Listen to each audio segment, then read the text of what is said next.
Which, well, actually, let me do a little story time real quick. 35 years ago, there was a 10-year-old little boy in this sanctuary that came in and observed praise and worship. And what he saw, he looked and saw people praising God, worshiping. He thought to himself, I want to do that. I want to do that one day. This little boy's father, he was in the military, and he got transferred out to Austin, Texas. This little boy got engaged with the church there, and his parents bought him a little drum set for Christmas, and found out that there was somebody in the children's church there that knew how to play the piano as well, and put together a worship team.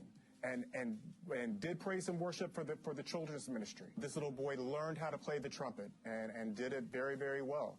His father got orders back to come to Hampton, Virginia at Langley Air Force Base, so he moved back to Hampton, got plugged back into Bethel. But this time, he knew how to play the trumpet, and he played at York High School and was part of the marching band. But what he did, again, is he got plugged into the worship and arts ministry right here at Bethel Temple. And it was an amazing experience for him.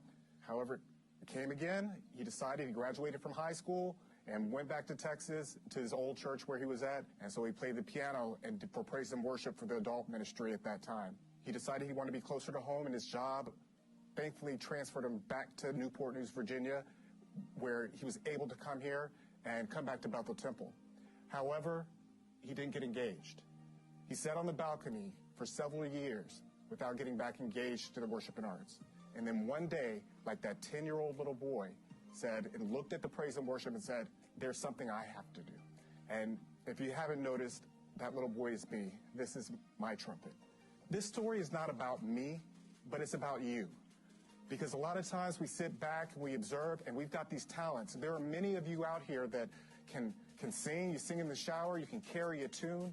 There are many of you that I know that can play guitar. They can do rhythm guitar, electric guitar, acoustic guitar. There's people I know that know how to play violin, cello, instruments that you may not think you could have a place in this ministry.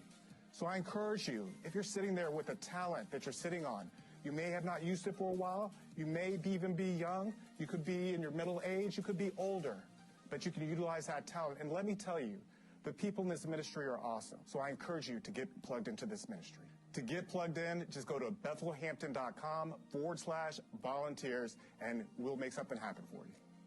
Be reminded, you can stay connected with your Bethel